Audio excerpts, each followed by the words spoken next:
We are live. Hello, everyone. My name is Richard Millett, the one and only. And this is the quarantine stream as we are on the brink of phase 4. And let us have that beautiful theme song.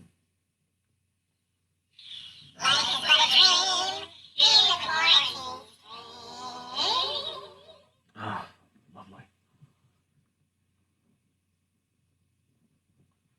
Hope you're all doing okay out there, staying safe, doing what you're supposed to be doing in life. It's called New Razor. We are not teachers, we are not cops, we have no reputation to flaunt, we are the examples. We are not special, we are not gods, we are only following laws, we are the examples. We don't nurse vipers, we don't reinforce liars, and in the event we are questioned if we seeded the list, the answer is it's ours to make invisible if we created it. We don't debate, we don't walk through walls, we can carve six-sided stars, pyramids, and women with 3 arms. We are the examples. We have apples and candles on our table, no wine, no fatted calf for meat, no lamb grazing in the field, no oil and water on our feet. We are the examples. We are not tension aimed in one direction. We are not a flashlight. We only have a lantern and no manifesto we're trying to prove right. We are the examples.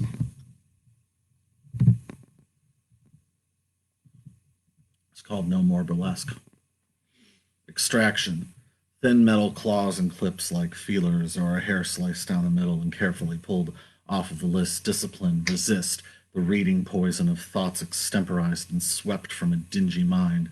The mind articulated in plagiarist's terms. My grandfather is sick, and guilt projected onto a thrusted hand, silently implying a demand of satisfaction. And the water in the pipes runs dry rust, and the oil in the planes siphoned and given to the next contributor, prevented by disintegrating mortar. The wall was raised, the field free for plowing.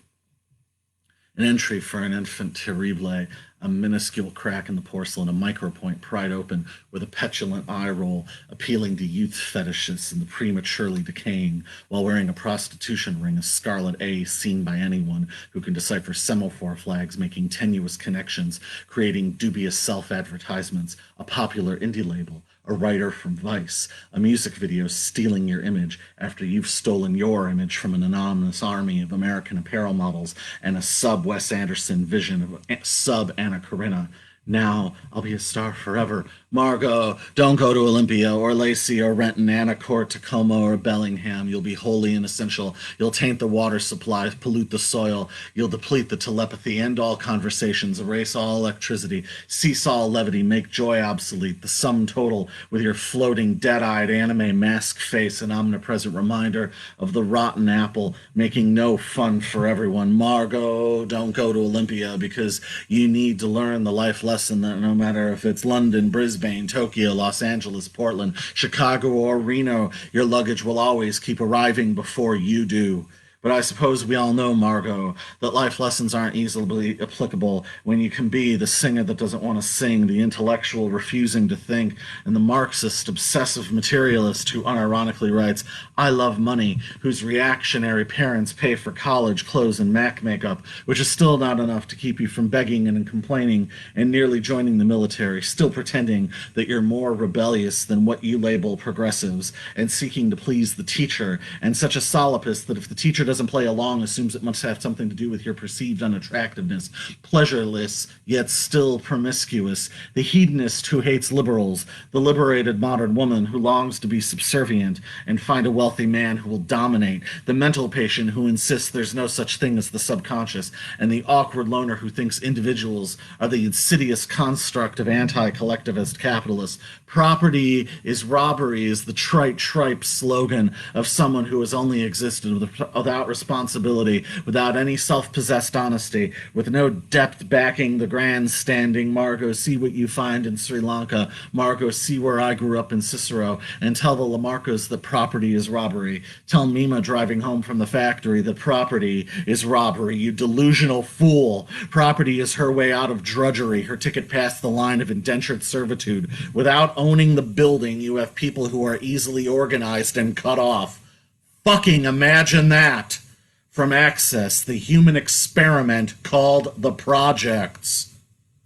But it's impossible for you to think beyond your anorexic context. And in your mind, disagreement means judgment, and surely there's nothing worse than that. In your mind, disagreement creates a scale ranging between misogynist and apologist, which is perfect since you also love to disparage feminists, insisting on women being more demure and stylish. And while I'm at it, isn't it always an ist, or at least an ism in your mind? Everything neatly categorized, all thoughts and emotions compartmentalized. Margot, at the center of you is abuse, everything you've ignored, informed by the suspicion that for you, life is impacted internment. Despite your outfit's ability to execute your whims and negate people who don't fit into your trends, you have no freedom, and I doubt you can know release. I've heard you say, I hate art. Well, Margot, art dreads you, and I look forward to my suspicions being true, that you've become a sullen trophy wife, staving off boredom by blocking websites, on the city council banning books, or silently voting for abstinence-only sex education. Margot, you are the misinformed, manipulated manifestation of everything expressed by punk fashion shows and Vampire Weekend. And your own words you erase clear off the page, making yourself the voiceless, unable to raise the questions, too choked to face the stage, wasteful, self-induced inability to articulate your age. No more burlesque! Someone, waterfalls, forced sympathy, enervating congratulation, Botox breakfast, moon fruit, no more burlesque, an offer of silence, a measure of sanity, a reasonable sense of control because it hasn't been earned, and the wires will burn and the lights will freeze. No more burlesque, moonflesh playing harp, dancing a rewritten ballet, speaking with the sadhu and sharing information, circle in circle in a city park. I walked by her once in a line. She was too shocked to recognize me. I was all too happy to dodge the people who I'd arrived with. The months before someone hits the record button. No more burlesque. The order will be determined because in a sense it already is determined, like the milk in the glass and the honey on the shelf underneath, the fruit on the trees. It grows naturally, without any help. If anything, it would be an interruption.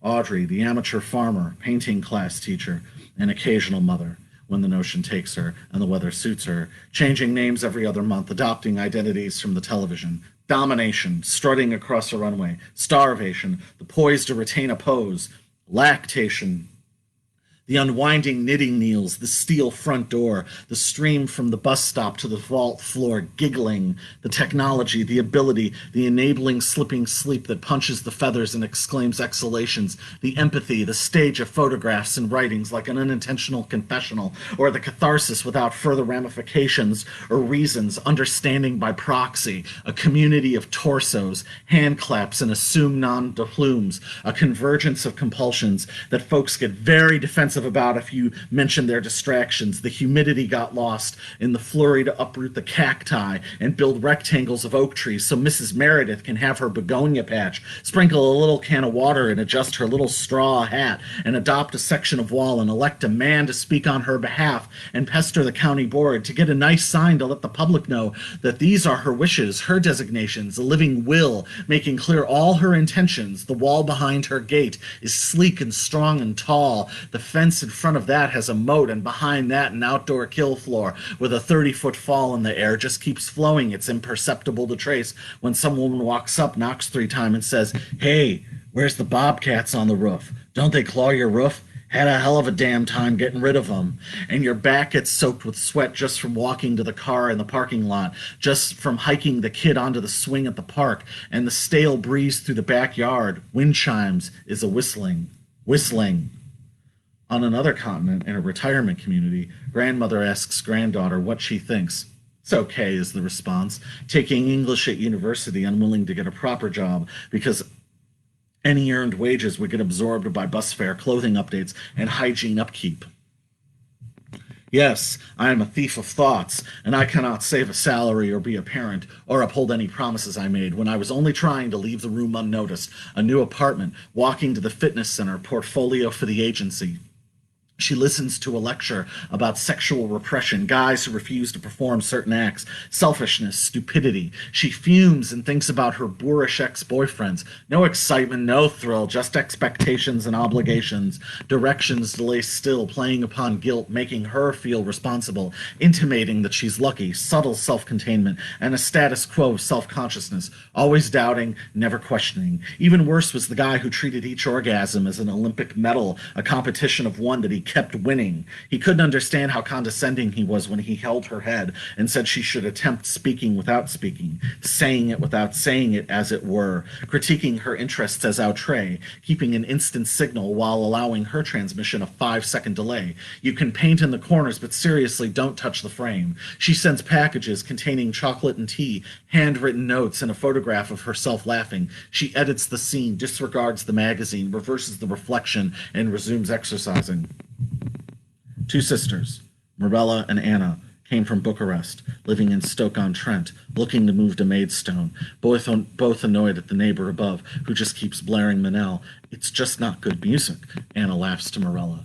Anna leaves to work at the hotel. Mirella wishes she had a Bichon to keep herself company when her sister isn't around. The only time they argue is about where to go after they've left England. Mirella wants America, while Anna has her heart set on Australia. Though they each know they have time to create their future. Anna has 4 more courses before she becomes a teacher. They made a portrait together for their mother, a large abstract with cherry blossoms in the center, gave it to her for her birthday, a turtle in the bottom corner, and a small frog in a stunning shade of purple, a silver bridge, and small clips of pictures taken from a ledge in Cheltenham.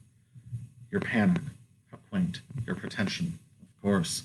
Who else could correct an Israeli anarchist and tell them they should label themselves differently to more broadly appeal to American tourists? Your temper tantrums are no longer a surprise, and you could only spend New Year's Day looking at the skies to see if they might be falling. Certainly would make things easier, and that's one way you won't lose your pension. The same thing as being convinced exerting absolute control will keep anyone's attention. No more burlesque. Promises of gifts that haven't been sent. Details about plans that never get set. Figments of fancy best left undressed. No more burlesque. And archetype equals inactive symbols, flawed perception colored with arrogant concision, disguised as discerning eloquence, the eagle in flight, the documents in sight, the steps gleaming white, a push broom, a toothbrush, and a chunk of ginger, the connection fizzing, the wheels spinning, the request sitting on my desk. I was born in the Midwest, and I come from miners on both sides of my family. My aunt saw Buddy Holly at the winter dance in Eau Claire, Wisconsin. I'm willing to speak as I've almost always been, willing to hear her point of view and consider that person at least an acquaintance. And I met with the ghosts of Joe Hill and Tom Paine and got asked, "Who are you trying to impress?" No one was my response. Do you ever think that of others? Not yet, but it seems to make sense, more than most. My father's father and mother told me something, left an indelible impression. If there's you and another person and there's a flag 200 feet in front of you and it's understood that whoever gets the flag first wins, you've already won, no matter if you get the flag first, walk backwards, go around in a circle, or stand stock still. The reason is that person defines themselves by someone else's pre-existing standards. And if you don't define yourself at all, it makes no difference if you get the flag or not. They're still a slave to it, and you are free to be anywhere. What if this person doesn't define themselves by such things? That's when you found a friend. Anything else then? All things is all things? Yes.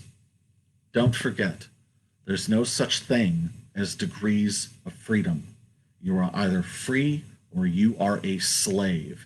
And if you are a slave, you have to find out who you are a slave to and why.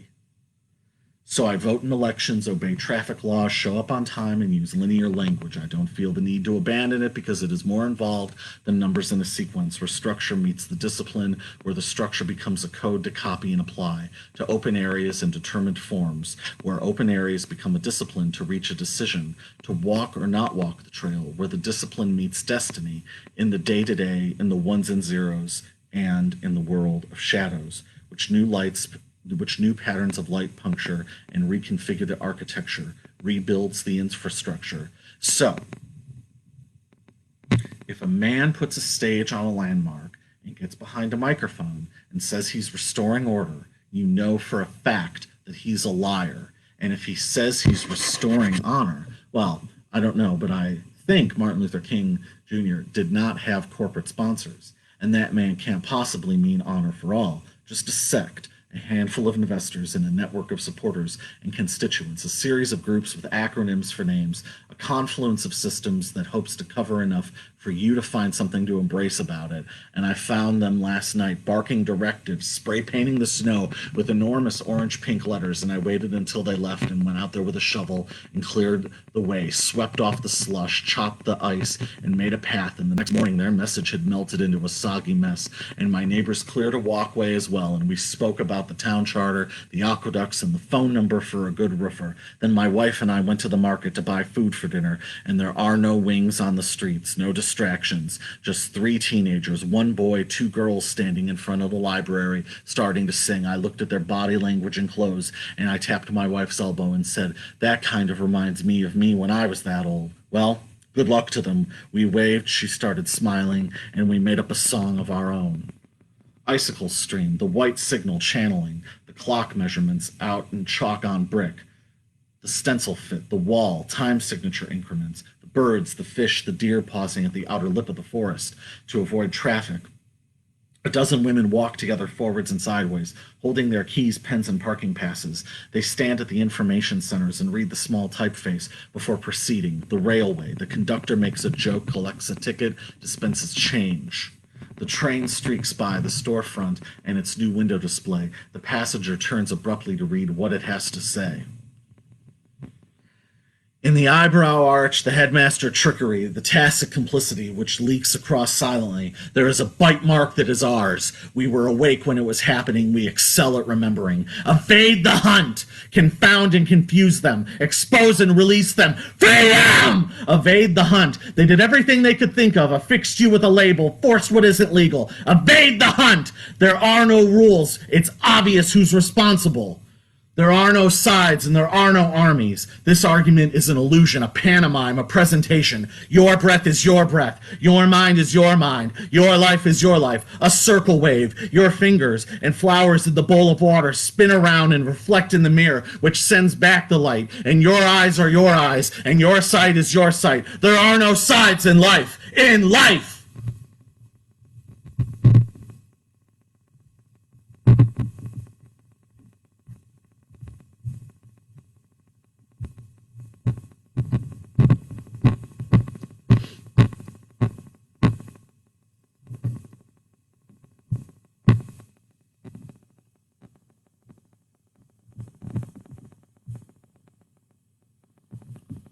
How are we doing out there? Good.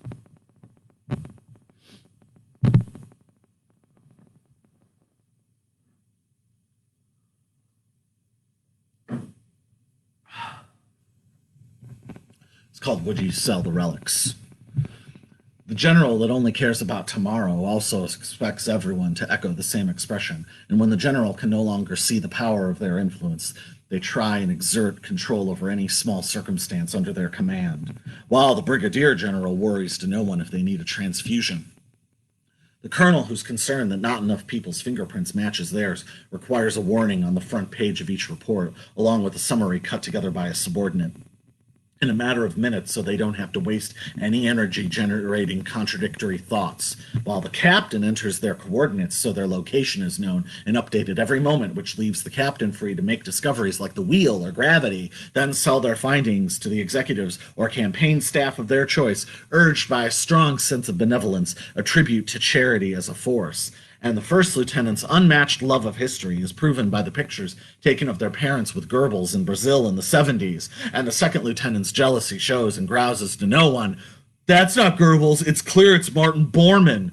The sergeant major that reset the standards of esprit de corps doesn't know the panic they'll feel a few short years later when they are urged out of the way, or that they'll become stiff with resentment and resolute in their calls for punishment and institute measures to monitor how the company behaves, while the staff sergeant writes on a photo of themselves, "The future points to you," and daydreams about collecting the remaining virginities from the sorority house down the road, and they already have the names, ages, and weights in a frequently updated database. Then the staff sergeant complains about commercials before content. The chief warrant officer who breaks ranks to research the order the alphabet was created in gets rueful about seeing themselves age and attending charity events, funerals, and hospital visits, seeing their face in the mirror, more washed out than before, wondering as they write their commencement address, who will even be paying attention in the audience?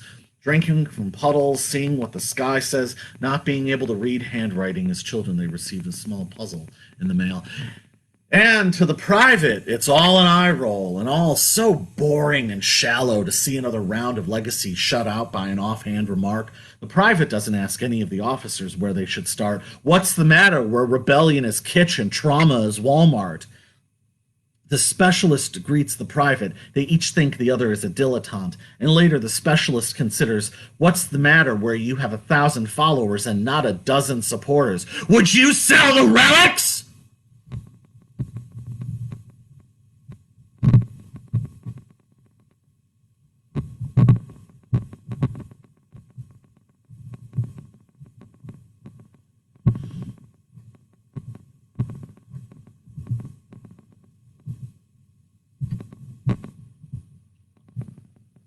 Slobo to China. The razor skin fell on the seat. The roof had been gouged out by a key. The exits were guarded. A few numbers written down, typed out in a foreign language. All the product of inflation. The casino slot machines paid out with surf music in a 20-minute ring. The plumber knocked on the last room of the far wing and was tipped with uneaten meat. I keep trying to leave, but I only get more inside.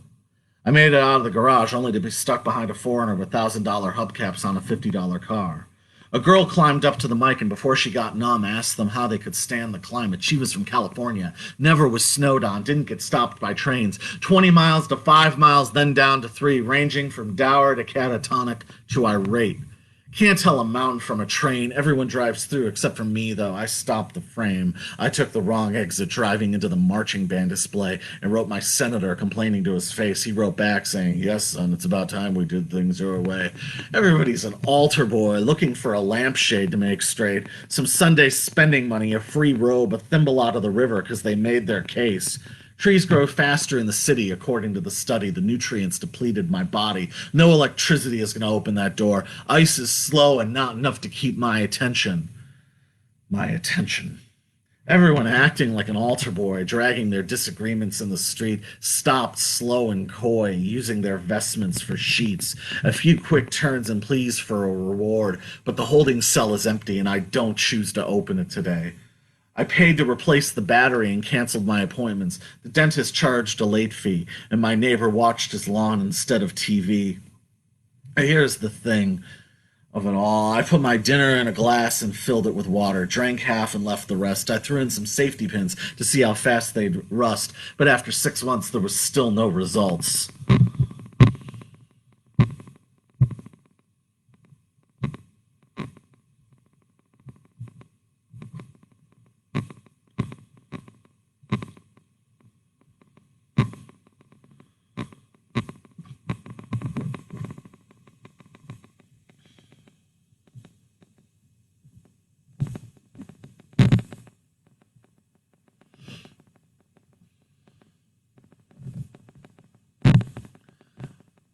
Called People. I'm a young man, closed off in this room. My name, it doesn't matter. Where I'm from, I can't tell you. I always wanted to control my destiny, not share responsibility, so I could be free. They sent me off to college so I could learn the law. I met a lot of people, each one with a different cause. I turned myself to physics and astronomy to see if I could throw away the seeds that they'd put in me. I drifted down to the south and I saw it was vast. I memorized equations on the eyeless-ending sand. I knew that my superiors, they were very strong. They would put me up in space and never steer me wrong. But my expectations didn't fly. They kept me on the ground. The paperwork was drafted and I was shown around. They checked my pass for arrest. My retinas were scanned. I hoped that there would come a day where I could take command. They made me go and lock the doors and cue the landing lights. It was a secret mission in the middle of the night. The burners started blaring. I crawled inside my suit and I knew I wouldn't come back even if they asked me to. I am a young man closed off in this room. My name, it doesn't matter. Where I'm from, I can't tell you. I always wanted to control my own destiny. Wanted to go and vanish up in the slipstream. The emperor looked at the head of the horse, lifted his hand and picked out the brain, opened his mouth and smeared the remains. He dressed his servants as nymphs and pans, little boys in the nude stayed in the pool to bite on his body while he swam. His sister said, if breath is a badge, then desire's the cage, claim your birthright before you're saved. Had his mother killed, made it a crime to laugh. Attacked the statue whose clothes matched his own, his bleeding fist sunk into the gold. He memorized the lives of the gods. Jezebel stole him a tunic. He began planning his burial. At night he debated with Jupiter. He saw Palatine Hill. The volcanoes were calm before the Christians burned. Diamond-tipped shovels were used to pierce the columns and arches, jewels and violins. The violins on Palatine Hill played like birds colliding in the air. The torches flared. All the grain was set glowing. The senator's body rolled back on the sheets, his speech like a paused spasm murmuring, I'm nursing a viper. The rest of the ward willingly succumbed immediately. In the middle of the gymnasium were booths with men in bulletproof vests giving out ballots and voluntary vaccinations to guard against contaminants. While in line, you could read pamphlets on the issues or flip to pictures of festering boils. It's slippery and strange to walk alone. Sealed lips will keep the borders closed, and no infestations will travel north. Nothing to arrest security, just a cure to keep people in the grasp of liberty. The medicine was made with pearls dissolved in vinegar. The choice was made by pulling the lever. The searchlights were made for us by the protector. A thief entered. Everyone was roused. The wife and kids looked at the head of the house. He opened his robe and threw a small bomb. Later, standing over the intruder's body, he thought through history and spoke his favorite quote. I want him to feel like he's dying. Free grain for everyone who asks. Free grain for everyone who enters. Wheat in exchange for marble. Wheat for the state. She takes the leather, squirms in the saddle. The dust closes her eyes. I can see the red jacket from here. Two girls climb the stairs, very poised and aware. They'd been here before, the Los Angeles smog against their backs. Two men arrive the next morning to drop off a pair of glasses and smear the window pane. The teenager can't make a sale, so he packs up his stereo equipment and his clock radio, exits out past the telephone pole. When they were done, they sat in the kitchen. He carved up some watermelon. An hour later, they threw away their clothes. Young man in the backyard. The owner doesn't know he's there. Taking a drink from the garden hose. Drops his flashlight on the ground. He dropped his flashlight on the ground.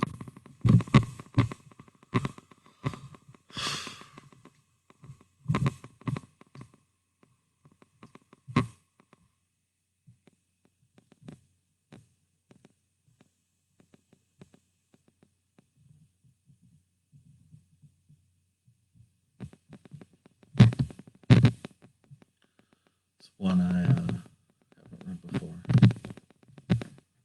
called Naïve. I'm told I'm naive for being a pacifist. Pacifism can't work, will never work.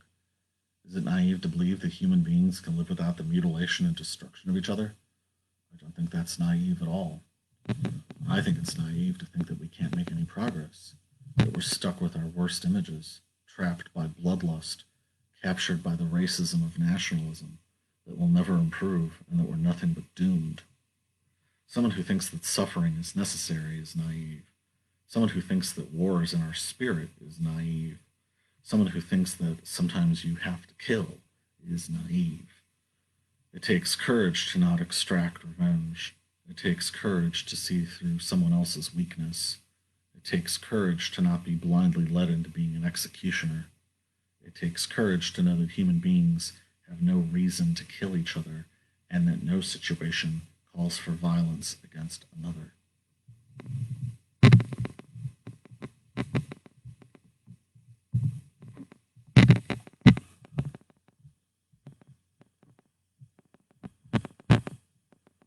It's called The New Nature.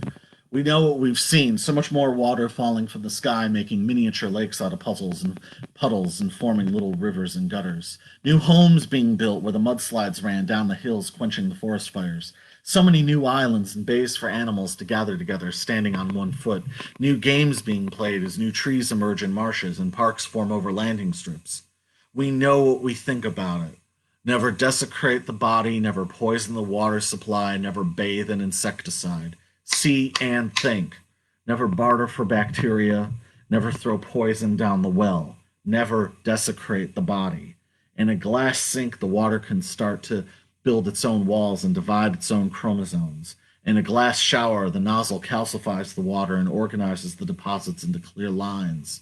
On a glass floor, spilled water pulls away from itself towards the corners, towards the door. On a glass ceiling, the water can reform into pointless droplet paintings. We know what we see and what we think.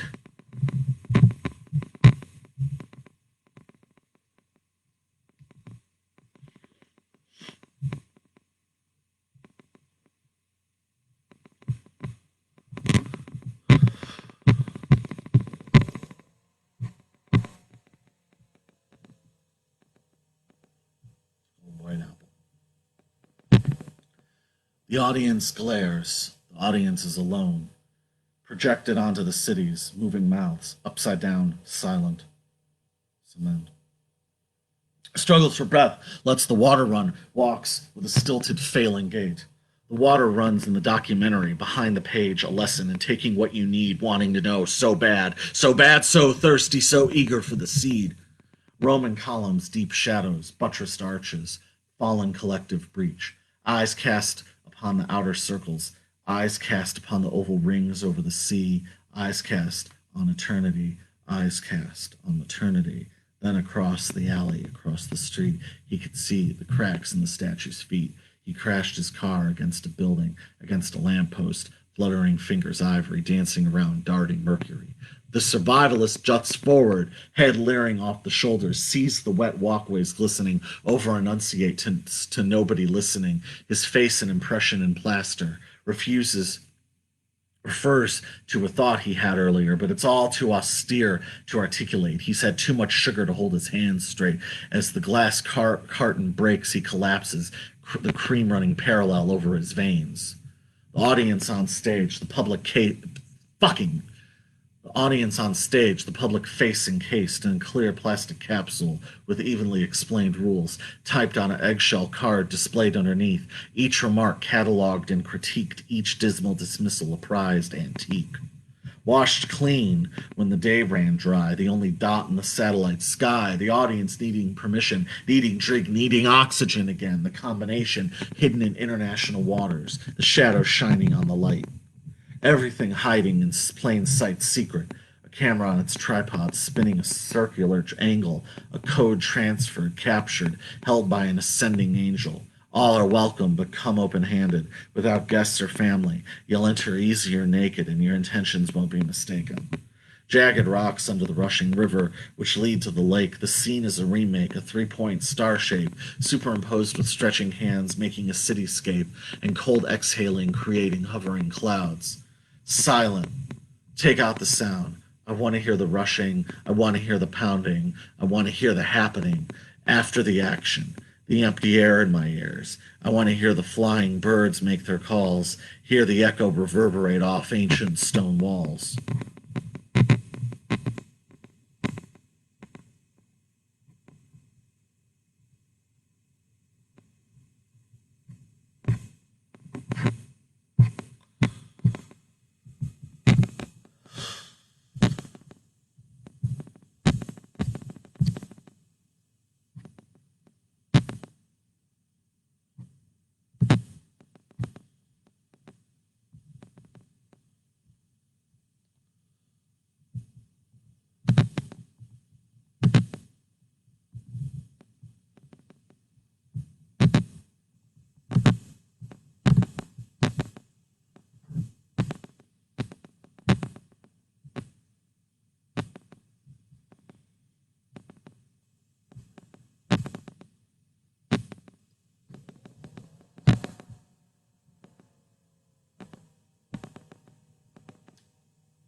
It's a lot of dead air. It's called Silver Lace. Never let it be said that the book won't be read or that the candlesticks will be thrown out. That's like asking about your blankets and what became of them. Were they left in an alley or boxed and lent to a friend? Never let it be said that the chickens won't get fed, or that the evening coffee will run cold. That's like thinking the traffic lights will never turn red, or that the wire will run out before you get to return home. I'm looking at a book of photographs by Robert Frank, size cut in half. Some maps people never thought to make, some paths people never thought to take. When Berkeley was originally settled, the center of town was marked with a church and a bank. Some people never think to give thanks, or wonder if they may be wrong. I still have the cassettes you made, decorated with black magic marker and duct tape, though the sound cuts off in half the songs. Never let it be said that your sister will stay unwed, or that the scissors are no longer sharpened. That's like thinking the sun will never outshine the moon, or that the heat of spring only lives in the swell of the afternoon.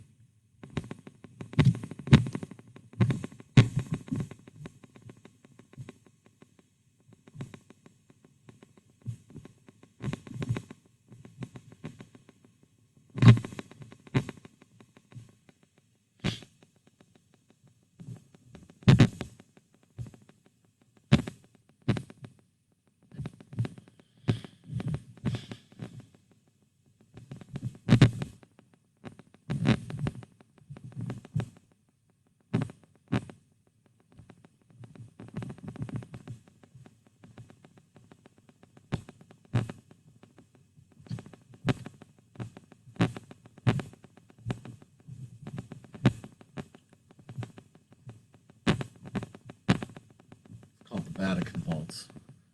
Shelves lined with caskets, ripe fruit piled in baskets. Sugar cubes and teacups rattle as saucers are dragged across tablecloths. Outside a crowd sits murmuring. A harmonium coughs discordantly off the spokes of a bicycle wheel, and snakeskin is carefully wrapped around palms. Two men each wear a veil, one off mauve, the other pink lady red. Gravel sits at the bottom of stained glass vials, and mink pelts are smoothed out over tiles. Three elderly spinsters raise their voices in praise, their weathered hands shaking at the sky. Gold medals tied around their waists reflect the sun directly into children's eyes. Four blind beggars fool the crowd into believing they're brothers who can compete by tying knots and rope faster than any comers, the act only ending at dusk when they split their spoils. Stars roll around the moon, back and forth from end to end. Clouds erase them away when each new day begins.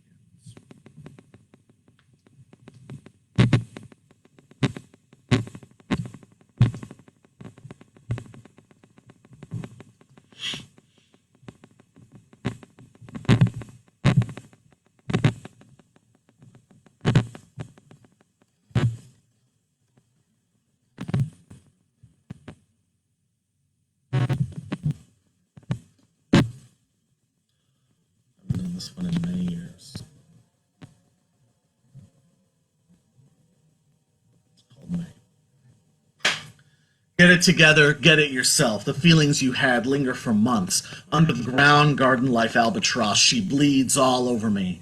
I say ball and chain in simple words. Idealization, affiliation, detoxification, menstruation. Dirt in the coffin, she's bleeding on the flower stems. Up in the air, salivating tissue. Under the ground, dirt on the nails, bleeding again. Extend a hand in loving help, but maybe you should just kill yourself.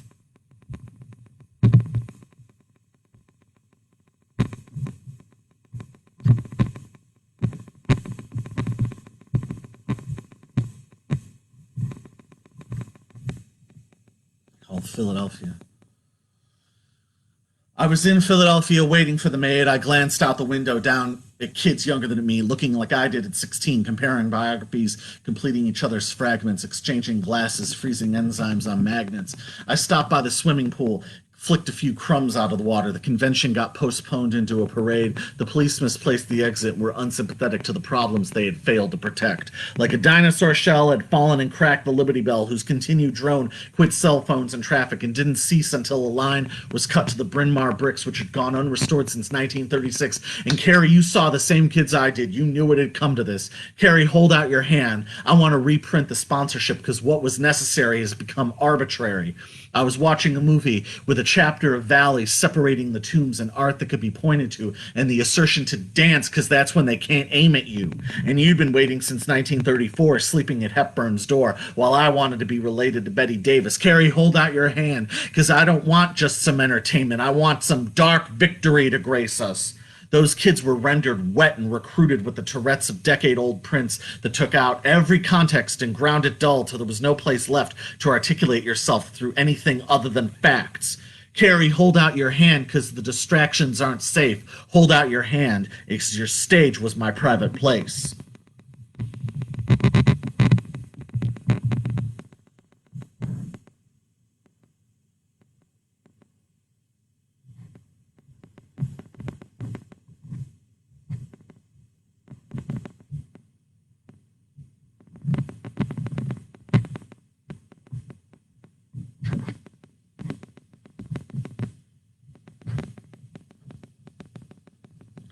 Called 1001.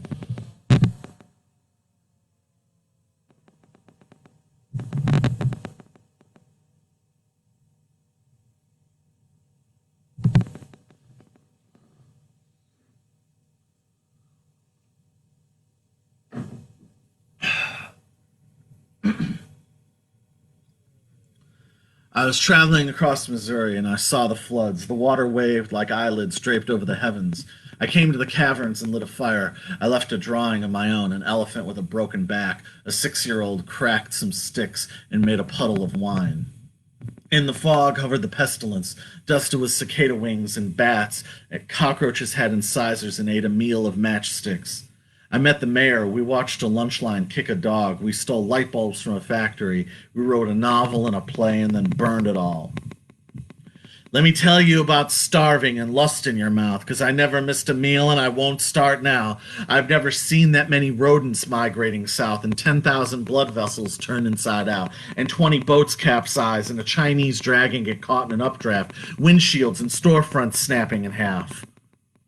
On the battlefield, none of this is real. My hands have been sliced open with leather and steel. Rivulets of blood and dirt cover my scabs and wounds. I spun on my heels and I looked around at the land. I was surrounded by dead bodies, and I had to believe that this wasn't part of the plan. So I threw down my gun and I yelled at the sky and I said, God, you bring whatever hell you want to on me, because I'm not afraid to die. And the earth's rotation sped up and I cried out, hallelujah. And I saw squirrels and worms clinging to the dirt, almost paralyzed, and cannons started flying around and lightning blinded my eyes, and I saw the door on either side, and I was not terrified, and I saw the path I had to take for the rest of my life.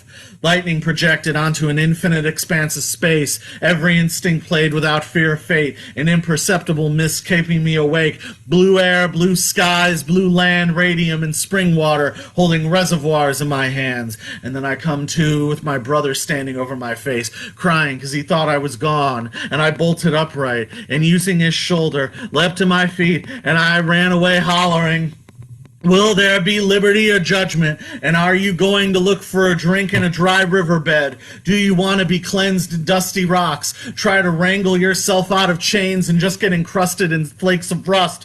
That man over there don't care about what happens to you. Who will you pledge your duty to? Will you toil in drudgery when honor and dignity will stop you from crawling? Will you accept death's sting and impassively function like a ghost, like a legging on the Great Spirit, or will you cast off this burden, this bondage, and find joy in better things? Death, death, I take the trumpet out of your mouth. Death, I walk to drown out your sound. I puncture your drum. I will not march and I will not watch. Death, the fear overcomes me, but I shall not succumb. I will continue to laugh. Death, you will not seize my spirit while I sleep. Death, I will stand victorious over your sarcophagus and bury it in Stickney. Death, I will use my will at your most evil. I will starve instead of choking on your cattle. I won't keep any secrets, and I will stand as I am. In the front, market cars were floating away. Wind was fiercely blowing. The flags were hoisted, faces filled with roiling rage. An ambulance sped by. A deer was tied to the top. The school nurse broke through the front door, used her hands to dig into the ground, then emptied the contents of her purse out. She fled hysterically. Searchlights pierced the day. Sirens were silenced. Buzzing mutated into stillness. Birds gathered in small circles. The trees and roads looked sore. People's chests and arms bruised. I saw a signal from the window and took a picture for proof. I counted the change in my pocket. I remembered Tony and Mima's phone number. I was a boy and they couldn't get me off the swings, and now I can fly, so I never stop. I always would wish to observe overhead, weightless, straightforward, irresponsible, endless, adroit, fast, far above, picking out the doves from the seagulls.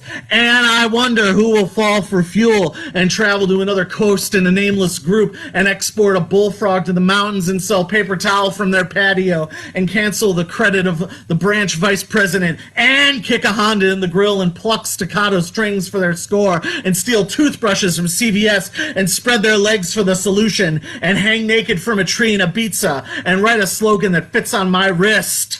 Darling Darlene, loveliest woman that she's ever seen, writing down her customs in a blank diary that she'll barely read. Darling Darlene, loveliest woman that she's ever seen, writing down her customs in a blank diary. This is green handprints, and I got a little piece of paper I have to remember, so I forgot I want to live in a house or someone else's, and I can save up and buy a gate. I can't wait to have a gate.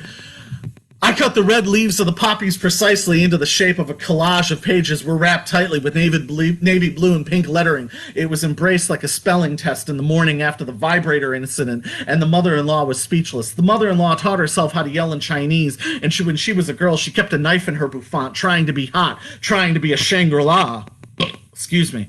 Green handprints on the wall in a scene of a film without verbs. Got sick and tired of using ink to make words and sick of the golden light and bored with saying hand prayers if she did not have to.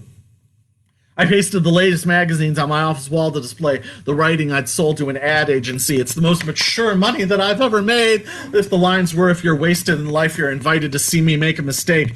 But the section the mother-in-law's daughter highlighted was a counteroffer saying, make a phalanx and erect the name. Choose the time you can float over it and rent the chariot to half-spent tourists.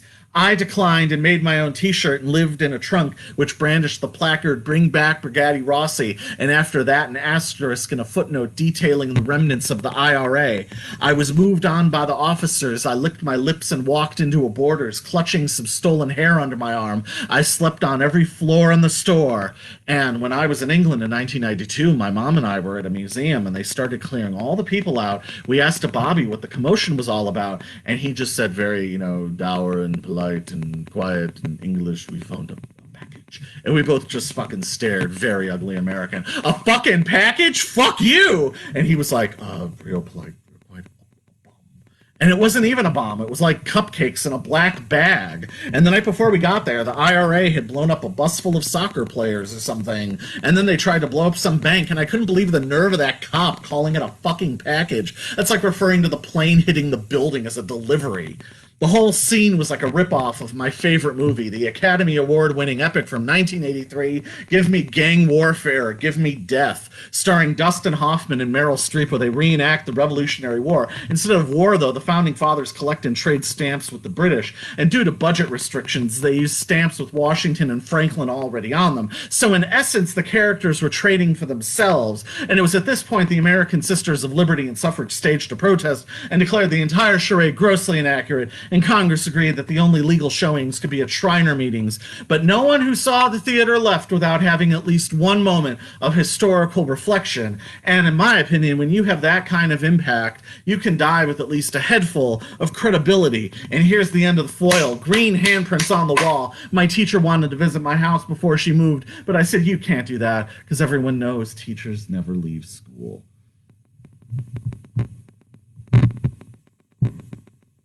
How y'all doing out there? Having fun? Enjoying this? Hey! How you doing, Van? God bless you. having a lively set tonight. Having a good old time. Alright. This is one I have never read. We'll see how it goes. It could go very badly. I should have practiced it, but, you know. What are you going to do?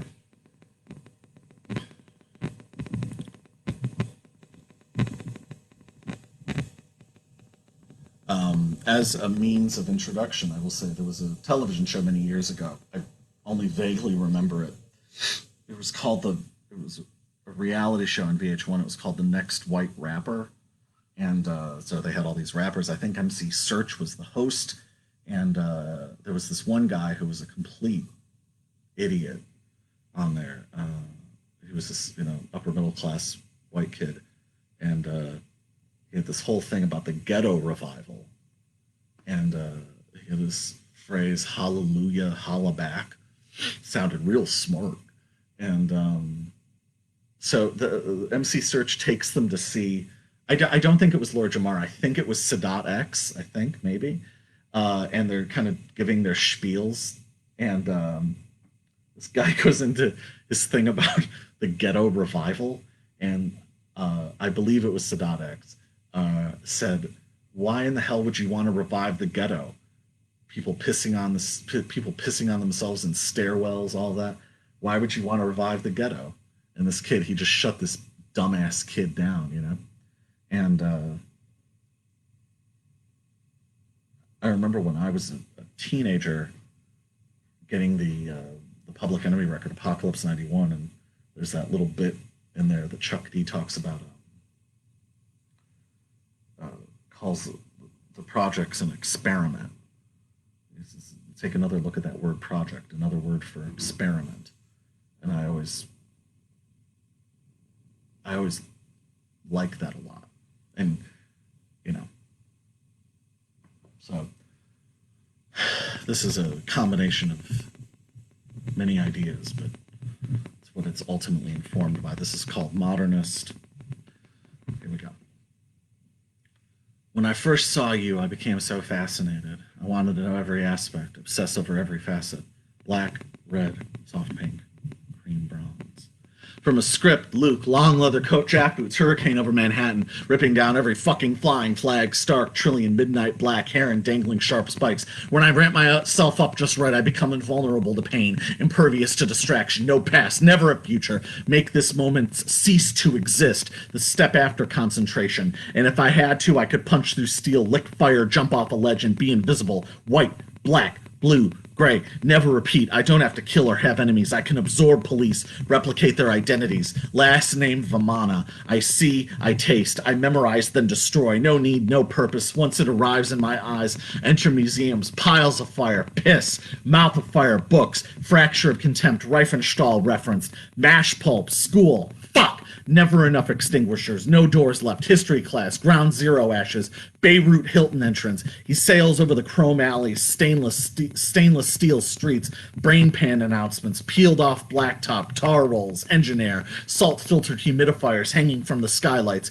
In the golden dawn, I can take whatever I want. I can spin the cross and spark bright light. I can fix mercury-powered antimatter. Black, black, silver, black. I've got 10 tattoos, chest in black covered, throwing glass off the ceiling, watching it crash on everyone underneath me. Never seen a clock bleeding, evolved beyond pregnancy, and the weakness of the body, the pathetic softness, stupidity of curves and crevices, too shallow to think about appearances. I only keep one because there is one to be kept. Otherwise, it's of no interest to me. Throwing glass into the golden dawn, watching it melt, and then I come down, intrepid, gallant, valiant, brass, gold, white. I've seen them wandering near the mast with crystalline focus darting from their dilated pupils, a discipline that defines their center, a clenched calm where weaker men would waste time with conjecture.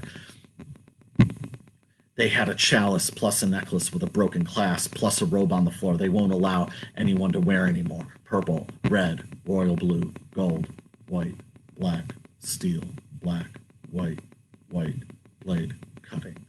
On the score. I've got a question. If you knew a surgeon without a license, would you go under as a knife? Would you let a blind 9-year-old drive your car over a road covered in ice?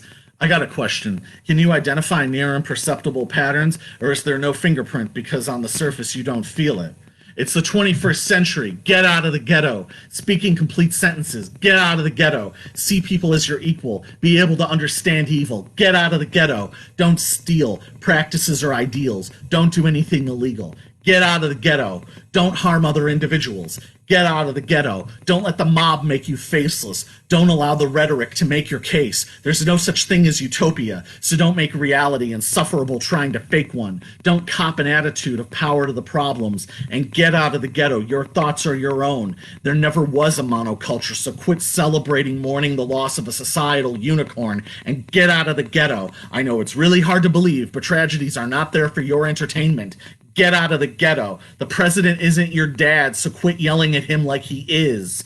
Get out of the ghetto. If Marxism is born-again Christianity for atheists, then is privilege the original sin? Get out of the ghetto. Life is so easy with endless categories to place people in. Get the fuck out of the ghetto. Defending one corporation over another is a dinosaur move. By playing the angles, you're reinforcing a system you're supposedly against. Get out of the ghetto. Saying something snotty in social networking land is not sticking it to the man. When someone from your neighborhood moves into a better neighborhood, and that's why and when you stop talking to them, you're the one in the wrong. Get out of the ghetto. Spend a little less time figuring out how to run the scam and a little more time on not being shallow. Just because you're born there doesn't mean you have to stay there. The mafia fucked you over. That's no excuse. Ice-T said there's no such thing as a white neighborhood. You know why? Because white people can live wherever the fuck they want. Get out of the ghetto. Contempt for language is contempt for life. And while I'm at it, the person speaking Spanish next to you is not an affront to your existence or a negation of your heritage. Understand that. Get out of the ghetto. You complain about the news on at least certain networks, and their level of bias, and you see through that, right? It's two hands attached to two arms and connected to the same body. It should be obvious. It's niche marketing taken to its ultimate height. For real. Get out of the ghetto. If you're in a room full of people and you each exactly agree, that's fascism. It doesn't matter how good your intentions are, but the world is a ghetto. Are you fucking kidding me? Just because your mind is a slum, don't piss graffiti on my buildings. Seriously, who built the projects? Who started the experiment? And you think there's something honest about that bucket? Get out of the ghetto. You can't be a humanist when you believe people can be obsolete. Your idiotic theories already are, but we're all we have, and you take issue with that. Get out of the ghetto. And you can't be populist when all you do is talk down to and distrust the populace. I can't believe I have to say this. Get out of the ghetto. There is no Isterism that speaks for every situation or fixes every problem. An expression of an idea is not a political system. Amazing, right? Get out of the ghetto. Oh, you know more obscure bands than someone else does. Congratulations, it's no longer 1994. Fucking get out of the ghetto. And maybe I'm totally crazy, but if I remember correctly, Martin Luther King was a Baptist, and I bet you quote him all the time, so can you please fuck off with Christians are duped liars and maybe do a little research on the most apparent facts about your culture heroes. Get out of the ghetto. And while I'm on the subject, can you imagine being a black teenager and you turn on TV and see some conservative white guy talking about how much he loves Martin Luther King more than you, understands what he was about better, and that you and your peers are betraying the dream? Motherfuckers like that need to understand you can't heist what already belongs to everyone. And even though they're the one with the corporate sponsorship, they desperately need to get out of the ghetto.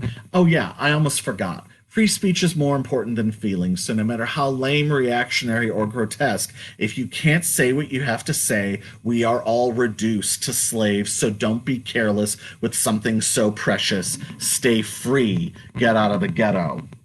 It's called A Moderate Man. Now that I've cleared the room. Ha ha ha. Oh, his name was John Brown. Ha ha. Van, remember? God bless you, Van. Love it. John Brown. Here's one. I think he had a follow-up single. It was something like Sarah Palin, I Want to Lay Pipe. Was that? I want to say that I heard it once, and it was horrifying. It was just fucking horrifying. Anyway, this is A Moderate Man. Now more than ever. I went walking through the morning to enjoy the autumn air, and I came upon the clearing. Some folk from in town greeted me graciously as they stood waiting. Frank then strode into the center of the circle with 3 men by his side. Frank abruptly unfolded his note and started speaking. The 3 men reshaped in a line behind Frank as his inimitable voice intoned, "Men in masks shall not live on your land, for they are cowards whose spirits are trapped. Thou art born without caste. Your soul is unshared, and judgment shall not be passed or carried out by committee on your quiet acts." Frank, flanked by the 3 men, then swiftly left while the crowd collectively shuddered, and there were mutterings of what Frank giveth doth not equal what he takes, heart of fowl, eyes of a snake, words of an apostate. I followed the trail back to my home whilst conversing with Pastor Corbett. Upon reaching my front gate, he looked at me square in the eye and said, "Just because I am prone to help my neighbor in good faith, doth not friend or family that make."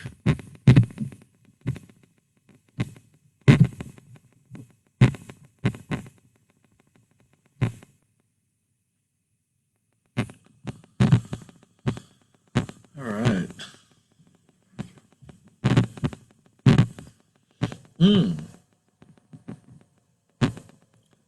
While I'm on the issue. Oh, that last piece. I've never said this before, and it came out. I wrote that in 2012. I certainly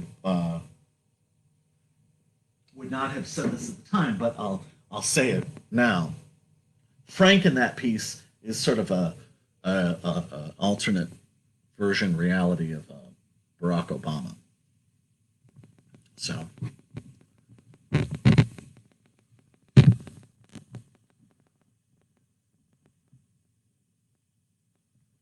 He may not have had all the answers, but it's better than this fucking shit, right? Um, it's my big political statement of the night. It's called Passing for White. Passing for white. Collar crime. You've used it before, posting signs pointing to the closest church. Hooray, he needs an infusion and this coffee is cold. He stayed up all night to see himself dancing on television. The church is closed to be reopened by the mayor's cousin in construction, the glistening grocery store, the tavern with daily fashion shows. He sent a conference call, and he's trustworthy because he looks like me. Big white belly like a fish.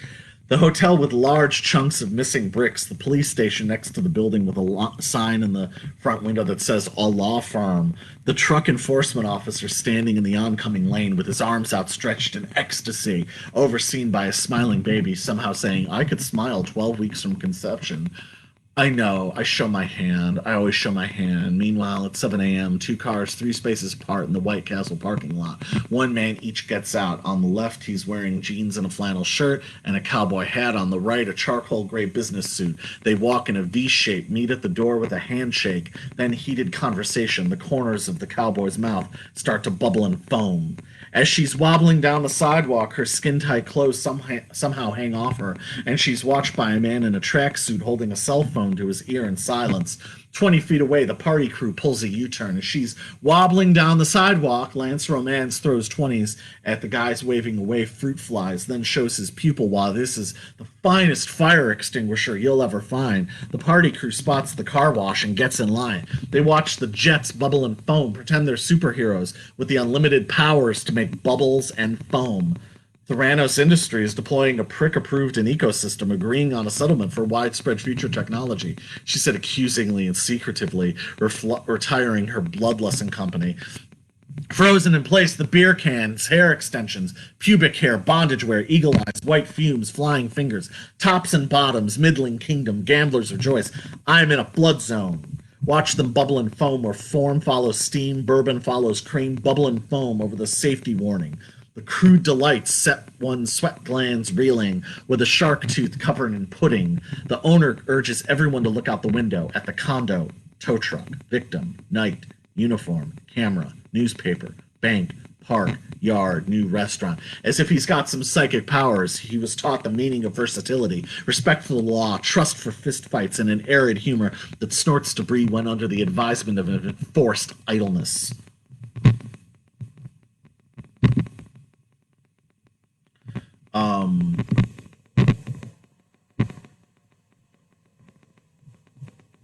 I will actually say what that is about. I'm really spilling it all tonight. What that one is about is many years ago, the mafia started targeting high school, predominantly in black areas, high school youths, and they were getting them into pyramid schemes, selling. They would have to, pay $200 for a set of dishes, and then somehow sell that. And of course, they never would. And so their racket for a while was Jesus. It was defrauding um, poor black teenagers. Can you like? I don't really know that it gets. Well, no, I mean it does, I suppose, but that's pretty fucking satanic. And that has, and I actually knew a few families that had gotten sucked into that, and it's one of the more overtly evil things I've seen. I mean, I think we've all seen more overtly evil stuff than that since, because at least nobody was getting killed. But that's a that's a really low bar. So it's amazing how, I mean, one of the first major news stories of my teenage years was Rodney King. And then at the end of the 90s was the Diallo shooting. And, I watched how many people defend that. And it's indefensible, obviously. I, without getting too far into it, I think it's a form of satanic activity. So, not to be whatever, but, anyway, it's a form of Satanism. I think, whatever you want to talk about politics, but there's also a spiritual failing, psychological, political, but also spiritual.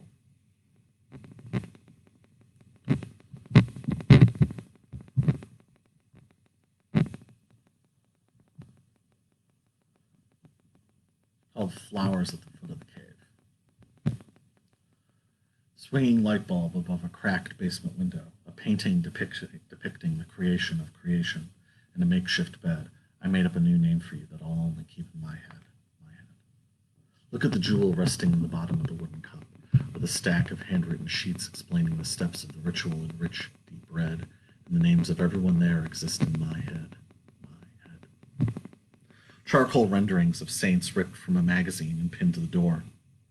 Dented bits of metal shaped to make a mosaic and pushed into the floor. Quarter-inch thick spray-painted silver ribbons looped like ringlets in the air, and the floating stray white veins from a feather landing on your hair. Here I sit half childish, with freshly washed clothes strewn over the chair. A tray with orange peels, melon rinds, and empty glasses rests balanced on the table's edge, while I'm reading a map leading to a room more colorful than the womb, where I can overhear things other than gurgling and organs rushing. But still, this will always be in its infancy, because love is where Genesis greets infinity, and for proof you can look in my eyes, even though I won't confirm or deny how much of this is true. But I trust that will get worked out by you.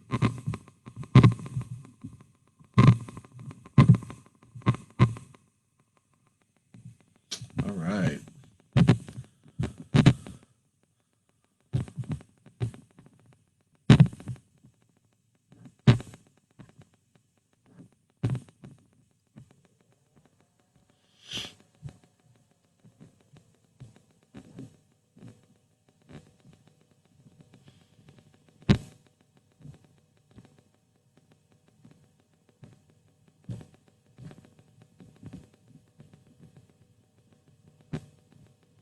Let's sunrise on the Caina Islands.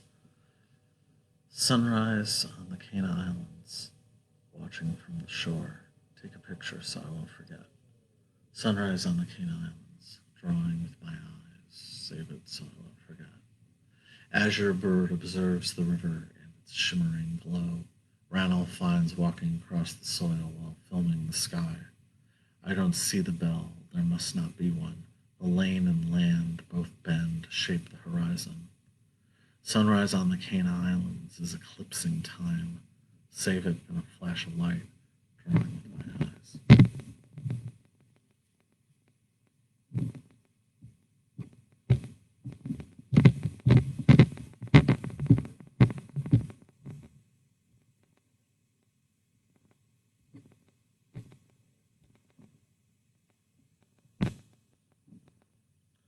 This is called Allison, where the blue sea and icebergs are. She's ice cream, and there she's down the hall. She uses words like everything and all. I can hear her, but I can't make out her features. I know she spends her weekends in a cement cinema making notes. The girl next to her tries to see what she wrote.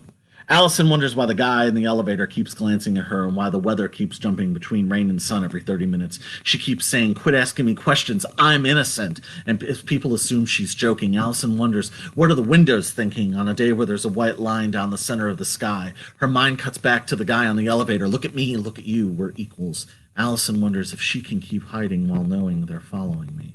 Allison writes, what started as hopes are now observations, mostly about nature, and being young stops being fascinating once it's done. Allison looks at her bowl of spinach, and her eyes focus down on the details of one leaf as she quietly speaks. An atheist sees this and can only think of the mud it grows from. Allison writes, we extend grace out of our own sense of grace. It smiles because she's not sure if that's something of her own or something she's half remembering from 2 or 3 incarnations ago. Allison considers why her back and hands are so slippery when she's invisible, and then tells her sister, my tongue is a graffiti sponge. I wonder if I'll have to make love in front of a judge. Allison considers that she's a character who looks and acts just like her, then draws a bath with the lights off. Allison invites her guests to walk barefoot while cherries and red confetti float out of her phone. Allison considers emptying cash registers if the security cameras lose power, but what she mostly wants are completely natural segues with no artificial blends. Make thoughts your aim or nerve blamings when all meet with you at your beginnings, but make allowance for their worn-out tools and make dreams a trap for fools after they are gone.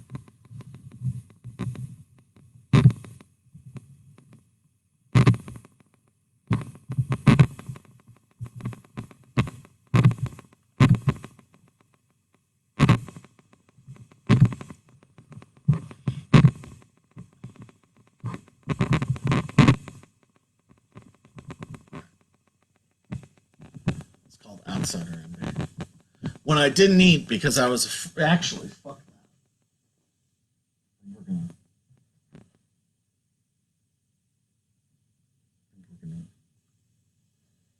do it this way. There we go. Bear with me, please.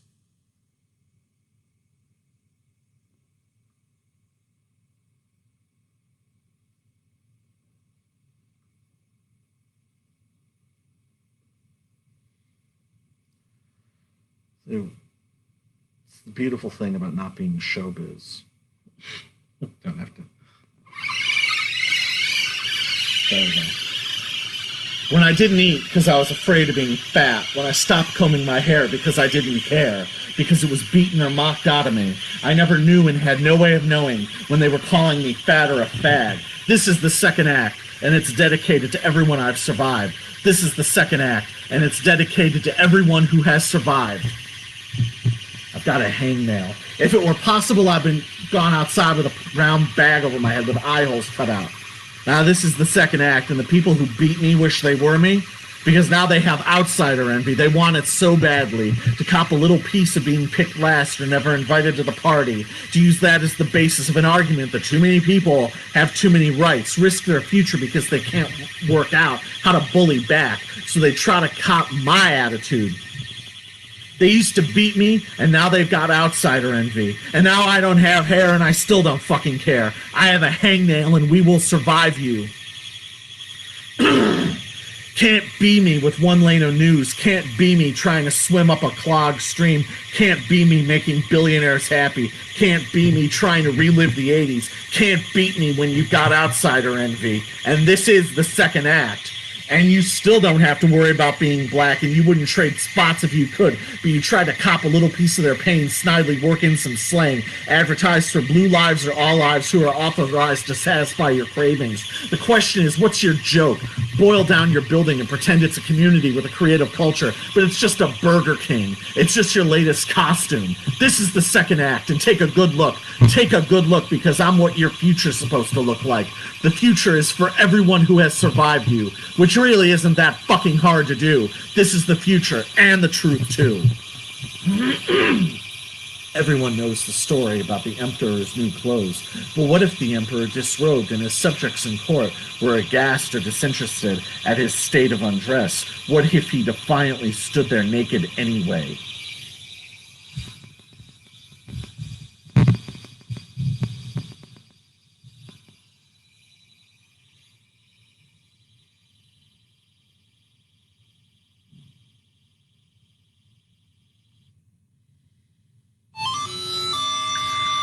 When the Guardian goes mad, the sun rains against their eardrums, indistinguishable from Morse code topping on a copper plate. Yes, when the Guardian has gone mad, they're found singing love songs to tanks, draping staircases and flags, breaking car windows to decorate their face with the glass. When the Guardian goes mad, they're captured pushing a pickaxe into an LED screen and detained for threatening to throw snakes at gas station attendants.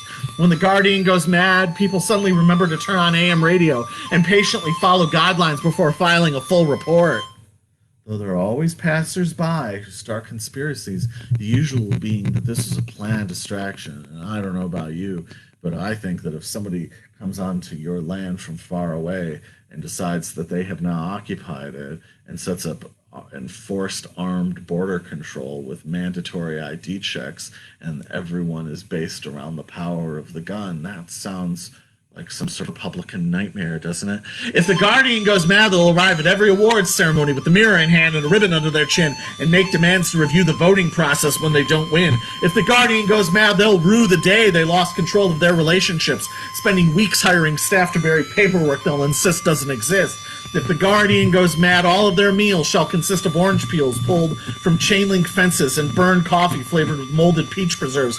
Though there are always doubters ready to offer an opinion of unverifiable proof, summarizing that death and maps are the only real measures of impact. If the Guardian cracks up, they'll spend bleak days envisioning trees committing suicide, grandmothers doing crystal meth for the first time, and gnats smeared into toothpaste. If the Guardian cracks up, 7 strangers stuck in a bank will claw at each other to seek cold air in the vault and wait for their families and firemen to come and dig them out. If the Guardian cracks up, pirates will walk their own planks and devour themselves once they hit water, thrashing back at their gnashing teeth, running the seas red until hunter and prey are finally one. Ignorance, arrogance, the pest control man said unto me, when I was in Japan, I bought cherry bread in a can. I opened it with a knife, slid off the wrapper, and ate the air bubbles, but they stayed floating in my mouth, and I rolled them around until I returned back to the West. Bliss, tolerance, the pest control man said unto me, sometimes my apartment building turns into a vending machine, and I get deposited out into the evening to provide goods and services for lucky couples with good taste and a few wandering dollars to rub together. And this is the final piece of the night, everybody. Thank you for hanging in there. Stay safe. Be smart. Stay free, because you already are. This is citizenship. Well, it's easy for your mom to spend Friday night trying to lecture the TV while half asleep, continuously saying, let it all breathe, when she's not out there on the wing trying to walk across that wing with just a 4-foot stick of balsa wood to help keep her balance. The Tsar's personal physician put the head of surgery in bed, called his staff around and explained this could be the end, but he's not really certain because he's just been too depressed at the prospect. At least that's what you thought he said, but you were quite distracted by the kissing couple out on the observation deck, and you got yelled at for sleeping during a meeting by the head of marketing, but you didn't feel any guilt as you explained that you'd been sin-free since the night before, and the head of marketing agreed to close the door and started to rub your shoulders real nice and slow and talk about opportunities for advancement, and the private still cannot figure out how to break ranks or help your mom fill out a loan application or get a new sticker for her license plates, and the two of you prepare for their weekend leave by getting hair extensions and hitchhiking back to the hospital. You've been reading diaries, you've been reading autobiographies, you've been writing long treatises out on graph paper, You've been condescending to your enemies. You've been giving away easy answers that argue there are no easy answers ever. You've been running forensics on untabulated statistics. You've been staring down a man buzzsawing down a tree thinking anyone but me. You've been miming in a marching band, not playing a single note all season. You've been looking at the apple in your hand, hoping to know how you'll find another, and you have stolen mail from your mother. You've been looking at a fence thinking, of this. You've been back to the hospital, staying after hours in the maternity ward, laying newly minted silver rectangles on newborns' chests. You've been counseling drive drunks. You're nearer to sovereignty, and whoever picks apples for free, you've been painting large unfinished arcs on your foyer walls while in expensive new clothes. You've been nearer to sovereignty, and whoever spreads apple seeds for free, you've been barefoot while feeding skunks. You've been seeing your reflection in cardboard. Let it all breathe is the reminder that you whisper to yourself when you're out walking across the wing, watching flotsam from Beechcraft Model 18s rotate overhead, amazed how machinery so heavy can defy gravity. Let it all breathe is the reminder that you whisper to yourself when you're out walking across the wing, watching jettison pollution floating in the Indian Ocean, in utter disbelief how the laws of nature can be defied so carelessly. You are a wing walker, closer to sovereignty, closer to picking apples for free, closer to crashing the fence, closer to opening books. You're a wing walker, trying to make a future full of stars, wishing you weren't feeling so far. You are a wing walker, closer to sovereignty, closer to spreading apple seeds for free, closer to swimming naked, closer to learning languages. You're a wing walker trying to make a future full of stars, wishing you weren't feeling so far. But they found me. Realistically, resembling myself and fully arrive in a different year. Questions were drawn to determine how I appeared there. I explained I went to sleep because I couldn't quite function, constantly being awake. Theta waves turning back on themselves, spindle waves with no chance to crest, and slow waves never close to arriving. A wing walker craves immunity to maintain sovereignty, feeds on concentration to maintain sovereignty. Theta waves are just the start. Spindle waves stand you straight up, and slow waves safely deposit you back on the shore. A wing walker needs clear vision, and to be free of poison, you have to know where to turn on the lights before you go to sleep. Go to sleep, go to sleep. Go home and go to sleep. Go to sleep. Go to sleep. Go home and go to sleep. Go to sleep. Go to sleep. Go home and go to sleep. Go to sleep. Go to sleep. Go home and go to sleep. And with that, we wrap up another exciting edition of the Quarantine Stream. I hope that you have all enjoyed your time. I certainly have. By the grace of God Almighty, we will be back next week with another wonderful time for you all. So until then, just remember, everyone.